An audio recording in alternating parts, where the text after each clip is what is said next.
பேச்சாளர், சீரிய சிந்தனைக்கும் சிறந்த மொழிக்கும் சொந்தக்காரர், வழக்கறிஞர், அன்பு சகோதரி அக்கா சுமதி அவர்களை ஒரு அழகான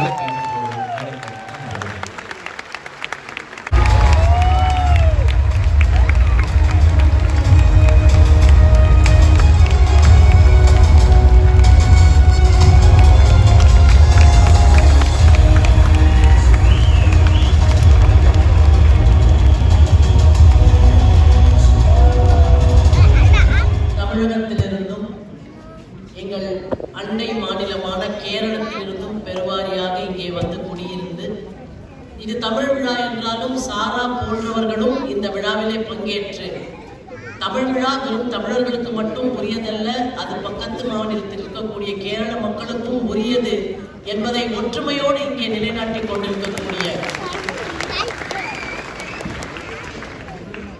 உங்கள் அனைவருக்கும் எப்படி சொல்றது, திருக்குறள் ஆசம்சங்கள், திருக்குறள் விழா ஆசம்சங்கள் என்று ரெண்டுத்தையும் சேர்த்து சொல்ல வேண்டியிருக்கு. ரொம்ப மகிழ்ச்சி. உங்கள் முதல்ல வந்து இந்த மாதிரி ஒரு தமிழ் விழாவிலே பங்கேற்றுக் கொள்ள நாங்கள் வருகின்ற பொழுது எவ்வளவு பேர் இருப்பார்கள் என்று சொல்லக்கூடிய இந்த உதாரணங்களில் உண்மை சம்பவங்கள் அவை.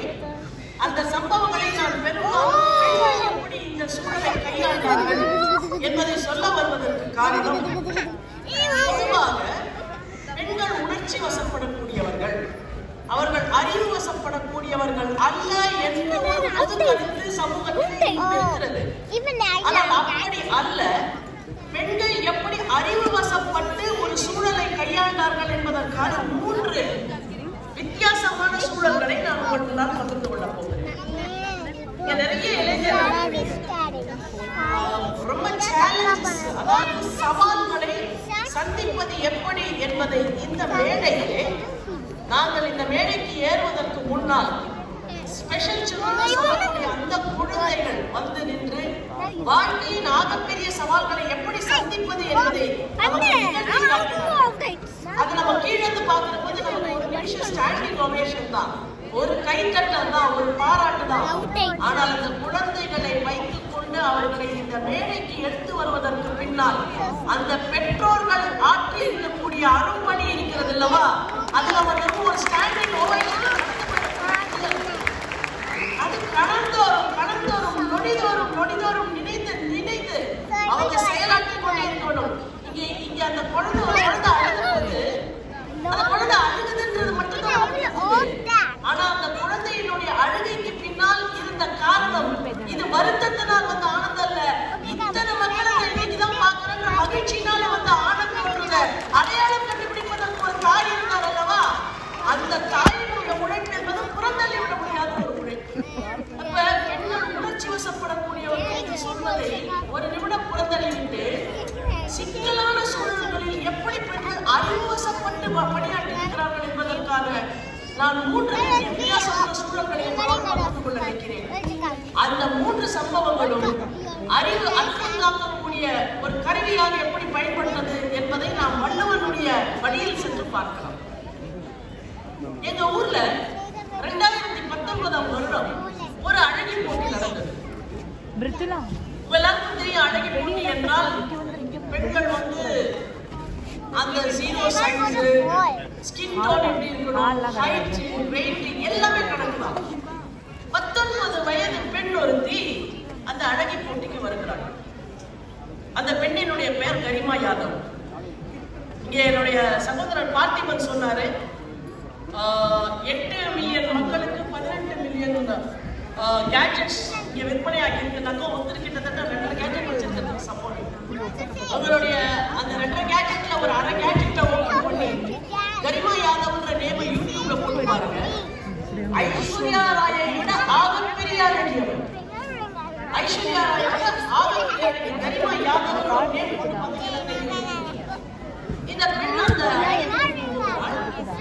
19 வயசு அந்த பெண்ணுக்கு ஜஸ்ட் டிகிரி முடிக்கிற தலைவாயில் இருக்கா. இன்னும் ஒரு 6 மாசத்துல டிகிரி முடிக்க போறாங்க. அந்த நேரத்தில் இந்த அழகி பெஸ்ட் ஸ்கின் டோன், அதாவது முகத்திலே இருக்கக்கூடிய அந்த முக அழகு அந்த முகத்தினுடைய சருமத்தினுடைய வசீகரத்துல வந்து அவளை மிச்சக்கூடியவள் யாரு வாய்ப்பில்லை பெஸ்ட் ஸ்கின் டோன் அப்படின்ற அந்த அவார்டை அந்த 19 வயது பெண் அந்த மேடையிலே பெறுகிறாள். அந்த அழகி போட்டி.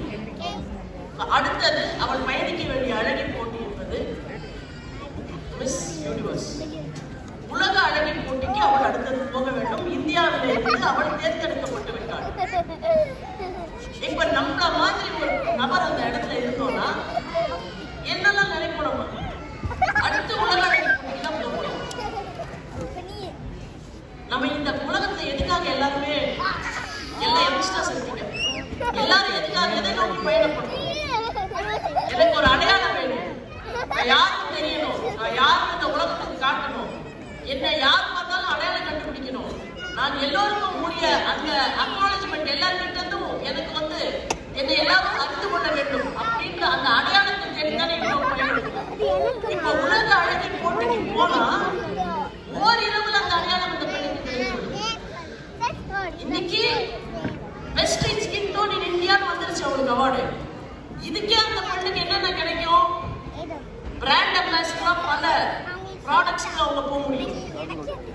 சினிமாவில் நடிக்கிறதுக்கு பாலிவுட்ல இருந்து கோலிவுட்ல இருந்து எல்லா மொழியிலையும் அவளுக்கு நடிக்கிறதுக்கு வாய்ப்பு கிடைக்கும். இந்த வாய்ப்பின் மூலம் அவளுக்கு கிடைக்க போவது என்ன? பெரும் பணம், புகழ், வெளிச்சம், ரசிகர் கூட்டம், நம்ப முடியாத அளவுக்கு எல்லோராலும் ஈர்க்கப்படக்கூடிய எல்லோரையும் ஈர்க்கக்கூடிய அந்த ஆகப்பெரிய ஒரு இடம் இவ்வளவு அந்த பெண்ணுக்கு கிடைக்கும். என்ன அடுத்தது அவ போக வேண்டியது உலக அழகி போட்டி தான். இப்போ அந்த பொண்ணு நினைக்கிறான் 19 வயது. நிறைய இளைஞர்கள் இருப்பதனால் நான் இதை பகிர்ந்து கொள்கிறேன். 19 வயது அவளுக்கு. நான் நாளைக்கு காலையில உலக அழகி போட்டிக்கு போவது அது என்னுடைய லட்சியமா? அதுதான் நான் விரும்புறதா? அதுதான் என்னுடைய ஆழ் மனசுல இருக்கக்கூடிய என் கனவா? இல்லை என் கனவு வேறு ஏதோ ஒன்றா? ஒரு மிகப்பெரிய வாய்ப்பு நம்ம வீட்டு வாசல்ல வந்து நிற்கும் போது இது என்னுடைய கனவா இல்லை வேறொன்று என்னுடைய கனவா என்று எத்தனை பேர் நாம் ஆத்ம பரிசோதனை செய்கிறோம். ஆனால் அந்த பெண் செய்தாள். செய்துவிட்டு அந்த பெண் முடிவு செய்கிறாள், நான் இந்தியாவிலே பெஸ்ட் ஸ்கின் டோனா இருந்துட்டு போறேன், ஆனா உலக அழகி போட்டிக்கு போவது இல்லை என்னுடைய லட்சியம், உலக அழகி போட்டிக்கு போவது இல்லை என்னுடைய விருப்பம், உலக அழகி போட்டியிலே வெற்றி பெறுவது இல்லை என்னுடைய நோக்கம். அப்ப என்ன பண்றது? இந்த பெண் போய் ஒரு பரீட்சை எழுதுகிறாள். அந்த பரீட்சையிலே தேர்வு பெறுகிறாள். தேர்வு பெற்றவுடன் வடநாட்டிலே இருந்து தமிழகத்திலே சென்னையிலே இருக்கக்கூடிய ஆபீசர்ஸ் ட்ரைனிங் அகாடமி என்று சொல்லக்கூடிய ராணுவ பயிற்சி எடுத்துக் கொள்ளக்கூடிய அந்த பயிற்சி முகாமுக்கு அந்த பெண் வருகிறாள். 6 மாத காலம் ராணுவ பயிற்சி எடுத்துக் கொள்கிறாள். இந்திய ராணுவத்திலே ஒரு ஆபீசரா கமிஷன் ஆகி இன்றைக்கு இந்திய ராணுவ படையிலே அவள் ஒரு ஆபீசராக பணியாற்றிக் கொண்டிருக்கிறாள். அவள் எங்க இருக்கான்னு யாருக்கும் தெரியாது. இப்படி ஒரு ஆபீசர் இருக்காங்கன்னே யாருக்கும் தெரியாது. அவங்க எந்த இடத்துல பணியாற்றுகிறார்கள் தெரியாது. அவங்களுக்கு கிடைக்க போற சம்பளம் உலக அழகி போட்டியில் வெற்றி பெற்றிருந்தால் உனக்கு கோடி கோடியாக பணம் கிடைச்சிருக்குமே, அதையெல்லாம் விட்டுட்டு வந்துட்டியாவான்னு அவங்களுக்கு ராணுவத்தில் ஒன்றும் அதிகமா சம்பளம் கொடுக்க போறது கிடையாது.